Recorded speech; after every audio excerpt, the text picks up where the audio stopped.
AITA for refusing to meet my brother-in-law's mistress. I, 37F, have been with my husband, let's call him Daniel, 37 meters, for 16 years. Daniel has a younger brother, 35 meters, let's call him James. James was married until last year, let's call her Grace, 31F. It came out last year that James had been having an affair with a woman from work for 3 years, unbeknownst to anyone in the family. Let's call her Kelly, 35F. Bill James and I have never been close. He was a cocky teenager when I met my husband, and he was rude to me. I stood up for myself, which he wasn't used to. The family just passed it off as James being James and let his rudeness slide.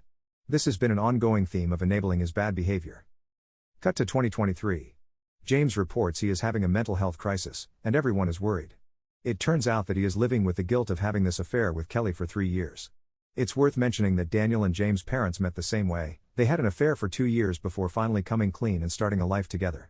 This story has been normalized within the family. James has a well-paying job in tech, and seems to think he is better than everyone else. He seems to look down on Daniel and I, considering he thinks he is very special and important. He didn't do a single thing for his divorce. His parents handled everything for him, and he never spoke to his wife again after he confessed to the affair, even lying then that he and Kelly were not together anymore, which isn't true. He and Grace had been trying for a baby and having fertility tests for the last year of their marriage, even though he was cheating all that time with Kelly. He never went back to the house he shared with Grace. His parents did it all for him while he was on holiday with Kelly, disguised as a work trip. A few months ago, we had invited James to our house along with Daniel and James' older sister and her teenage children. James tried to bring Kelly along without confirming this with anyone, let alone me, who had extended the invite to James in the first place, against my better judgment. I'm also heavily pregnant and have had a rough pregnancy, so found a weekend of hosting hard anyway. When I found out he had brought her along to a hotel with the intention of meeting us without telling anyone until the night before, I refused to meet her. Kelly is still married, living with her husband and 2 children, and has not told her family about her affair. I refuse to be complicit in the web of lies because I would not want someone to treat me that way.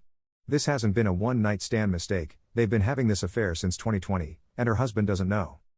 My phone starts blowing up with messages from Daniel and James' mom interfering, saying I'm being unreasonable, I'm causing problems in the family, Kelly is part of the family now and I need to get over it. Mother-in-law even offered to pay for me to have therapy to accept this situation. I was livid. I was not raised that way, where this behavior is encouraged and enabled. Since then, things have been awkward in the family. I would quite happily never have anything to do with James ever again, but I know that's not going to be possible.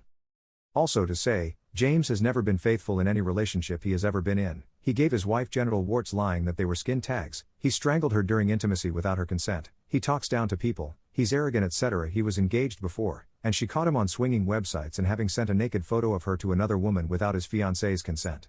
I just don't think he's a good person, and I don't want to be forced into accepting what he has done in this new woman in his life, whose poor husband still doesn't know what has been going on.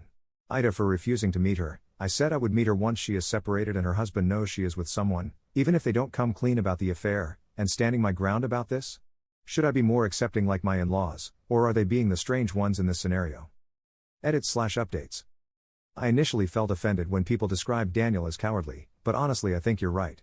He had been the golden boy growing up, as he was nearly died as a small child and he was their miracle son who survived.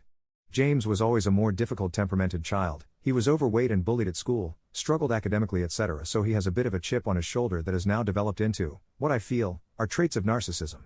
Daniel found it hard to stand up to James, but I'm proud of him for taking that step.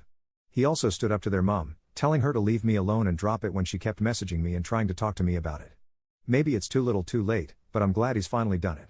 I hope he continues to stand up to them. I will support and encourage him to keep doing so.